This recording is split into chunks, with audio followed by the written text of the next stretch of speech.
Buenas con todos, el día de hoy vamos a tratar a un filósofo norteamericano llamado David Lewis. Vamos a tratar su obra clave, su obra cumbre, que se llama y se denomina así, sobre la pluralidad de los mundos posibles. Este filósofo norteamericano llamado David Lewis va a ser discípulo de un gran filósofo llamado Quine, que tiene su famosa frase, de repente tal vez ustedes recordarán: ser es ser el valor de una variable. Esos filósofos que voy a mencionar acá el día de hoy están muy relacionados a lo que es la cuestión de la lógica. Por ejemplo, en el caso de Lewis va a plantear algo llamado la lógica modal, que en realidad él no la planteó, pero sí va a desarrollar una postura o una corriente filosófica conocida como el realismo modal, que vamos a ir desmenuzando cada aspecto, el por qué planteó lo que planteó, el cómo lo planteó y cuáles son los términos y conceptos que va a introducir en esta obra. Para ello, tener en cuenta que esta es la obra cumbre o la obra clave de David Lewis. Para ello quiero comenzar con esto. Primero, para Lewis va a plantear algo conocido como lo que es acá he preparado un pequeño esquema, lo que es el realismo modal. Mira, el realismo modal. ¿Qué es el realismo modal según David Lewis? Lewis plantea de que el realismo modal es que los mundos posibles existen, así de manera sencilla. Es decir, que este mundo en el cual nosotros vivimos y las cosas como se están dando de esta manera, en la cual se están realizando, se pudieron haber realizado de otra manera muy distinta a la cual se están dando. Y eso existe en otro mundo posible. Es decir, que el realismo modal es la noción, pero ojo, la noción de manera fáctica y concreta. Ahorita voy a explicar ello. De que la noción fáctica y concreta, ¿a qué me refiero? Que existe de hecho, de manera real y actual. Es decir, que para Lewis la idea de mundos posibles no es una cuestión de mera ficción, tampoco es una cuestión de concepto que lo dice mi lenguaje y porque mi lenguaje lo dice así es. No, sino que los mundos posibles existen de manera concreta, de manera real, de manera fáctica, de hecho. De ahí que Lewis va a llevar esto a un plano más ontológico, ¿no? Ya eso es el realismo modal, de que los mundos posibles existen. Eso quiero que se tenga en cuenta, eso es el realismo modal.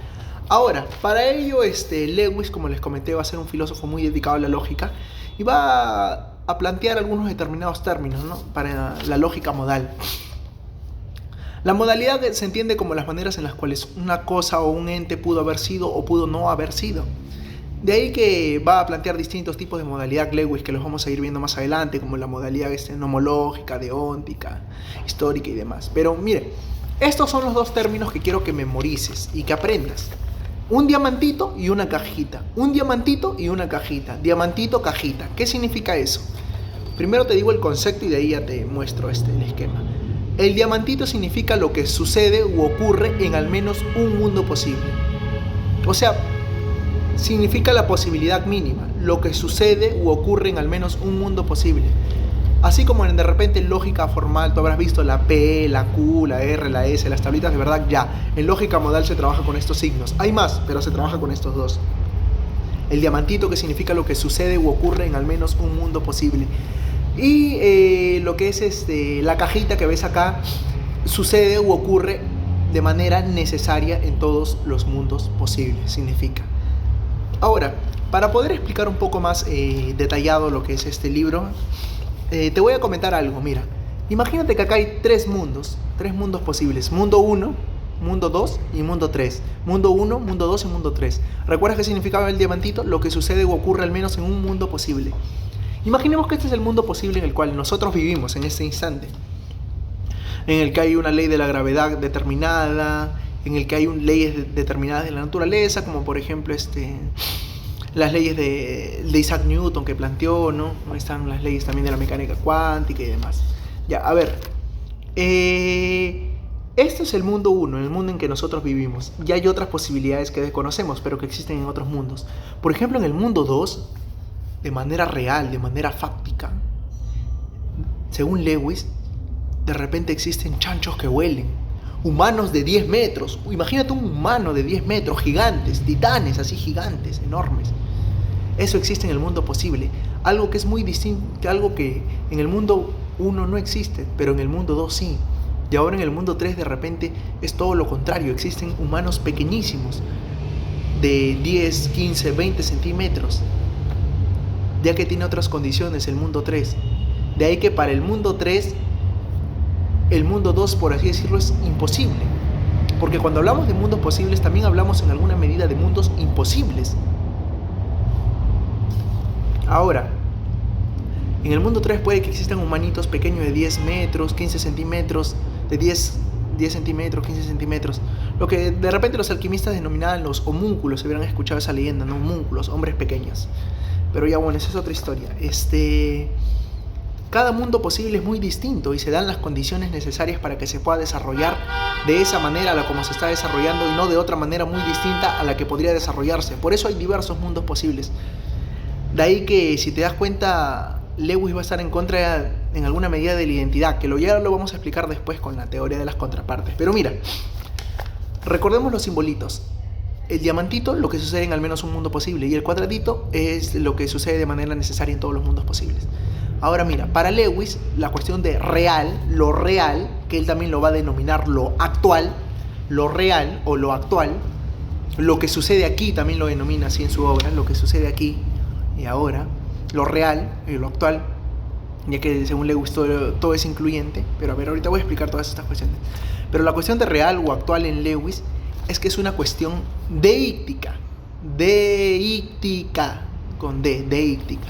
¿A qué me refiero con esto de deíctico? Mira, según Lewis, la palabra real es como los verbos deícticos, o como los pronombres deícticos. Yo, aquí, ahora, traer. Esto va a depender del hablante. Estas palabras de acá van a depender del hablante. Ejemplo, cuando yo te digo yo, te estoy hablando desde mi subjetividad. Ahora tú dime yo, me estás hablando desde tu subjetividad. Por ejemplo, yo, docente de filosofía, y tú de repente seas ingeniero, de repente seas albañil, cocinero, no sé, pero me estás hablando desde tu subjetividad. Aquí te estoy hablando desde este espacio presente. Por ejemplo, yo ahorita me encuentro en Lima, Perú. Tú de repente me estás viendo y me dices, yo te estoy viendo desde aquí, y de repente tú me estás viendo desde México, Guadalajara, desde Argentina, desde Buenos Aires, ¿no? Dependiendo de qué parte, de España tal vez, no sé. Aquí, si te das cuenta, depende del hablante y depende del contexto.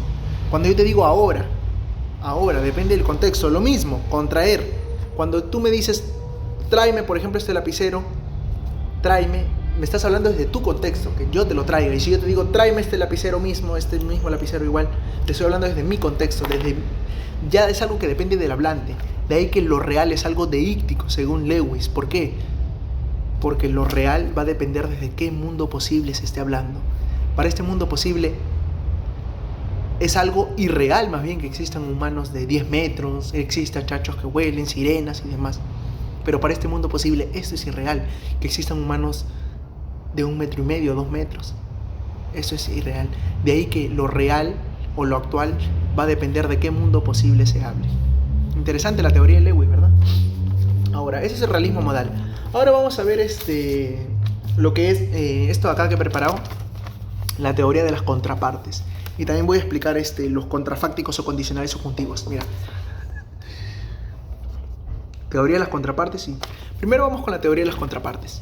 ¿Qué pasaría, por ejemplo, dice Lewis, qué pasaría, por ejemplo, si existe en otro mundo, una persona igual a mí? Por ejemplo, ¿qué te hace ser tú? Imagínate. Lewis en alguna medida lo han criticado porque estaría en contra de la identidad. Ahora lo vas a ver por qué. Mira, las teorías de las contrapartes, así de manera sencilla, es esto. Yo ahorita, por ejemplo, estudio filosofía. Soy estudiante de la carrera de filosofía. También estudio otra carrera, pero bueno, estudiante de la carrera de filosofía. ¿Qué pasaría si yo de repente hubiera elegido ser músico? O de repente no hubiera elegido estudiar en una universidad nacional. ¿O qué pasaría, por ejemplo, si de repente no hubiera decidido estudiar, simplemente hubiera decidido dedicarme a una vida laboral, a trabajar en una empresa? O sea, ¿qué hubiera pasado? O sea, hay otros caminos muy distintos. O por ejemplo en la historia, ¿no? Imaginemos qué hubiera pasado si no hubieran existido personajes como Hitler, como Alejandro Magno, como Napoleón Bonaparte, o no hubiera habido Revolución Francesa. ¿Qué? ¿Acaso no habría habido derechos humanos? O sea, porque a partir de ello, podemos hablar de contrapartes, pero partamos del individuo primero. De ahí a la modalidad histórica y otros aspectos más. ese otro yo que de repente pudo haber estudiado música, ¿es yo realmente? Existe en otro mundo posible, sí, pero no es yo.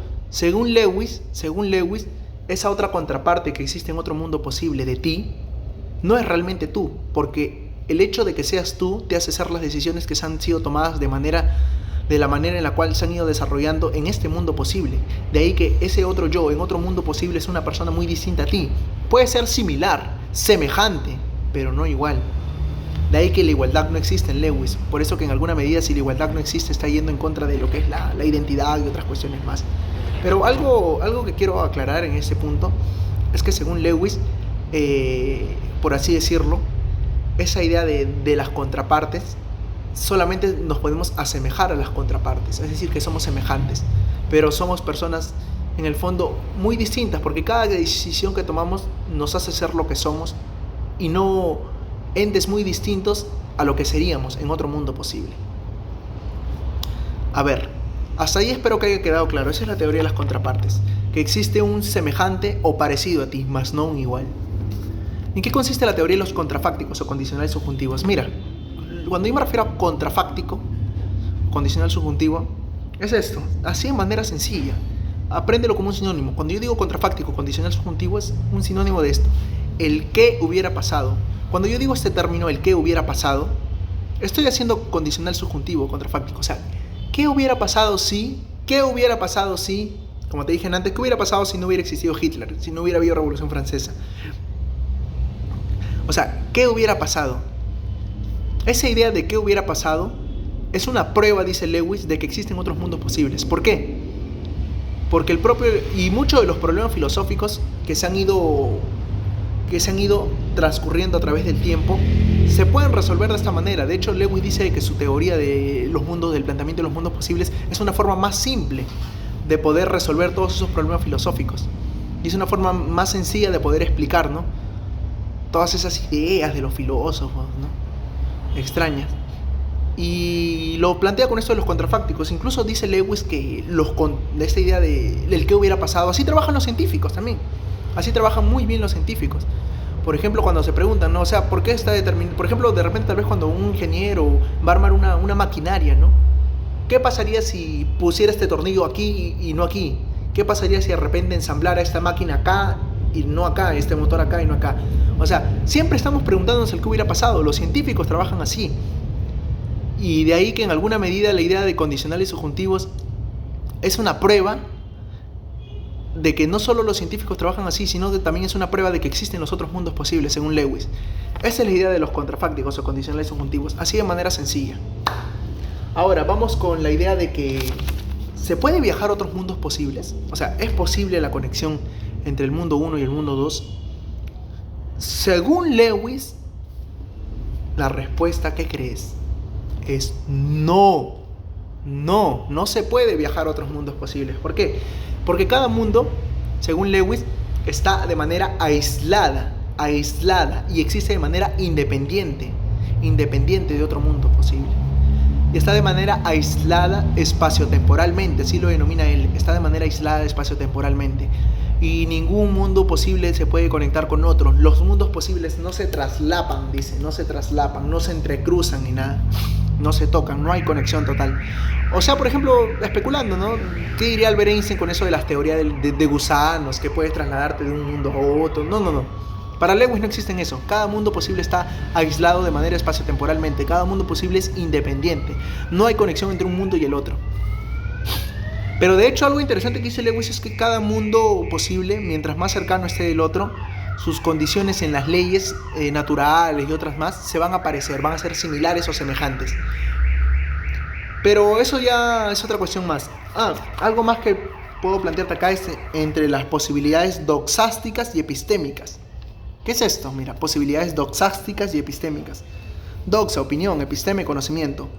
Mira, ambas las define así, tanto las posibilidades doxásticas como epistémicas, Lewis. Y dice de que los mundos compatibles son aquellos que no contradicen lo que el sujeto o bien sabe o bien conoce.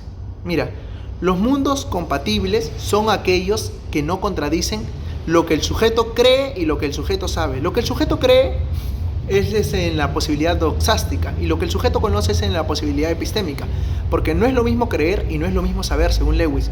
Por ejemplo, yo puedo creer de que este plumón tiene alas, pero en otro mundo posible, pero lo que cree no necesariamente es lo que yo sé. ¿Por qué? Porque lo que yo sé se da de manera necesaria. Por ejemplo, yo sé de que la Segunda Guerra Mundial duró desde el año 1939 hasta 1945. Eso es un hecho histórico, no va a cambiar. Eso es, ¿posible o necesario? La respuesta es necesario. ¿Por qué? Porque se dio. A ver, yo sé que estoy presentando este video. ¿Por qué? ¿Es posible o necesario? Necesario. ¿Por qué? Porque ya se dio. Ahora, ¿qué sería posible? De que mañana de repente podría llover. Eso sería posible. De ahí que entre lo posible tiene que ver más que todo con aquello que se cree. Y lo necesario es con aquello que se sabe. De ahí que podemos hablar de posibilidades o alternativas también. Él va a hablar después epistémicas y doxásticas. Pero ese es otro tema. Ahora, para culminar lo que es David Lewis, vamos a hablar sobre los distintos tipos de modalidades. Lewis dice que hay, acá te presento 3 tipos de modalidades. ¿Qué es esto de las modalidades? Las formas muy distintas en las que se puede desarrollar un evento o en la que puede desarrollarse una circunstancia determinada. Ejemplo, hay 3 tipos de modalidad. Modalidad nomológica, histórica y deóntica. Te voy a explicar cada una de ellas. Espero que puedas prestar atención. Si tienes alguna duda, déjame en los comentarios. A ver, mira, con respecto a la modalidad nomológica. Nomos, ¿qué significa? Ley. Mira, la modalidad nomológica consiste en la necesidad y posibilidad relativa a las leyes de la naturaleza. Te voy a dar un ejemplo para que me entiendas. Imaginemos, por ejemplo, que en este mundo, ningún objeto puede viajar más rápido que la velocidad de la luz. La velocidad de la luz es 300.000 kilómetros por segundo. Ningún objeto puede viajar más rápido que la velocidad de la luz. Eso vendría a ser un ejemplo de modalidad nomológica, porque son cosas que se dan de manera necesaria en este mundo. Ahora, vamos con la 2, la modalidad histórica. La modalidad histórica tiene que ver más que todo, te defino el concepto y de ahí te doy el ejemplo. Es la necesidad o posibilidad relativas al pasado de un momento dado. Mira, necesidad y posibilidad relativas a un momento dado. A ver, hasta ahí quiero que me entiendas algo, mira. Según Lewis, el pasado no puede modificarse. ¿Por qué? Porque ya se dio de manera necesaria. Ya pasó. Lo que sí puede modificarse es el futuro. Pueden haber diversos futuros posibles, distintos mundos posibles. De ahí que según Lewis, el pasado, por ejemplo, el hecho de que Hitler, por así decirlo, cometió grandes atrocidades en los campos de concentración con los judíos, eso no puede modificarse, pero sí yo puedo modificar el futuro. De ahí que son las posibilidades que se pueda dar con respecto a un momento dado. Y ahí tú le puedes poner el ejemplo que tú quieras, ¿no? El ejemplo de Hitler o cualquier evento histórico. De repente las guerras púnicas que se dieron entre los romanos y los cartagineses, que hubiera pasado si no se hubiera dado, ¿no? De repente Cartago sería un gran imperio al igual que Roma, ¿no? Ya ahí tú le pones el ejemplo. Y con respecto a la modalidad deóntica, tiene que ver más que todo con que Lewis dice de que hay leyes sociales, ¿no?, que predominan entre lo obligatorio, lo permitido y lo prohibido. Recuerda que lo deóntico tiene que ver más que todo con el deber. De ahí que para Lewis la modalidad deóntica tiene que ver con qué es lo obligatorio, qué es lo prohibido y qué es lo permitido. Un ejemplo de esto podría ser es obligatorio en este mundo posible moralmente no mentir. ¿Por qué? Porque es algo que de repente nos aturde la conciencia y demás. Y así hay distintos tipos de modalidades según Lewis. Pero eso sería todo. Si tienes alguna duda, a los comentarios, por favor.